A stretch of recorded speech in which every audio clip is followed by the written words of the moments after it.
వెండి ధర సగానికి పడిపోనుందా? పెరుగుట విరుగుటకే అన్న ప్రాథమిక సిద్ధాంతం సిల్వర్ ప్రైజెస్ హైక్లో వర్కౌట్ అవుతుందా?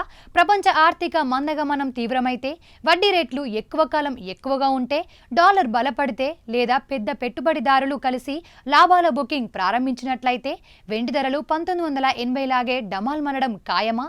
అంటే నిశితంగా సిల్వర్ మార్కెట్ను అబ్జర్వ్ చేస్తున్న ఎక్స్పర్ట్స్ అవునని అంటున్నారు. 1980 సీన్ సిల్వర్ విషయంలో రిపీట్ అయ్యే ఛాన్స్ లేకపోలేదని చెబుతున్నారు. ఇంతకీ 1980లో ఏం జరిగింది?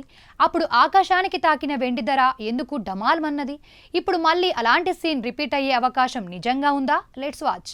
వెండి ధరలు ఆకాశానికి అంటుతున్నాయి. దీంతో సామాన్యుడికి అందనంత ఎత్తులోకి వెళ్ళిపోయింది వెండి.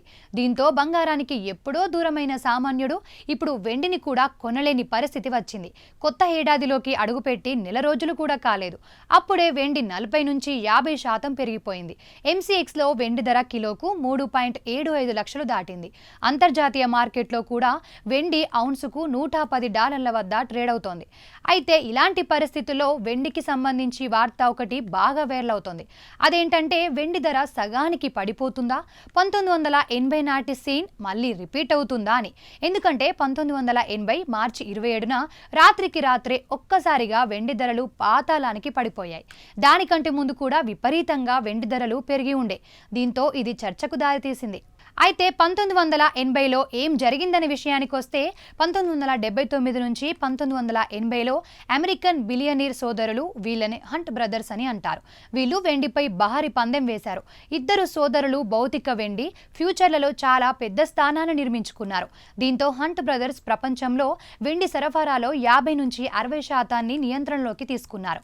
దీని ఫలితంగా వెండి ధరలు అనూహ్యంగా పెరిగాయి. అప్పట్లోనే ఔన్సుకు $50లకు చేరుకున్నాయి. అయితే అమెరికన్ నియంత్రణ సంస్థలు అప్పుడు కఠినమైన నియమాలను విధించాయి. మార్జిన్లను పెంచాయి. ట్రేడింగ్పై పరిమితులను విధించాయి. దీంతో ఫలితంగా 1980 మార్చి 27న హంట్ బ్రదర్స్ స్థానం మార్జిన్ కాల్ కారణంగా కుప్పకూలింది. వెండి ధర ఒకే రోజులో $50 నుండి $10.80 పడిపోయింది.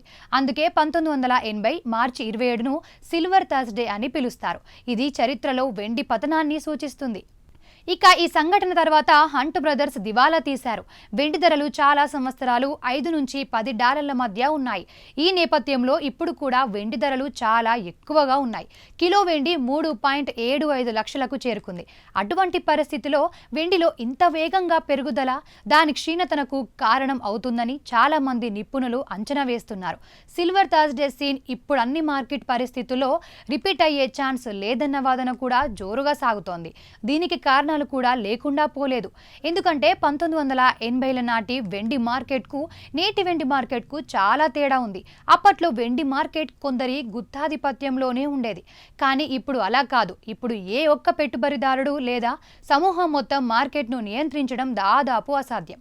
గ్లోబల్ ఎక్స్చేంజ్లు, కఠినమైన నిబంధనలు, పారదర్శక వాణిజ్య వ్యవస్థలు, పర్యవేక్షణ సంస్థలు మార్కెట్ను గతంలో కంటే సురక్షితంగా చేస్తాయి.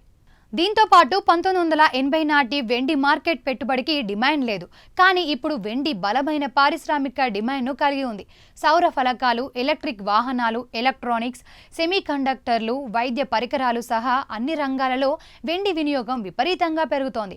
ప్రపంచ దేశాలు బంగారాన్ని భరోసా కోసం ఖజానాల్లో నింపుకుంటుంటే వెండిని భవిష్యత్తు అవసరాల కోసం పోగు చేసుకుంటున్నారు. దీన్ని ఒక పారిశ్రామిక పెట్టుబడిగా చూస్తున్నాయి. దీంతో రోజురోజుకు వెండి సామాన్యులకు దూరమవుతోంది. అయితే ఇలాంటి పరిస్థితుల్లో కూడా వెండి ధరలు 1980ల రాత్రికి రాత్రి డమాలయ్యే పరిస్థితులు లేకపోలేవని నిపుణులు భావిస్తున్నారు. ప్రపంచ ఆర్థిక అస్థిరత పెరిగితే, వడ్డీ రేట్లు ఎక్కువ కాలం హైలో ఉంటే, డాలర్ బలపడితే లేదా పెద్ద పెట్టుబడిదారులు కలిసి లాభాల బుకింగ్ ప్రారంభించినట్లయితే అటువంటి పరిస్థితిలో వెండి ధరలు ఒక్కసారిగా తగ్గవచ్చు.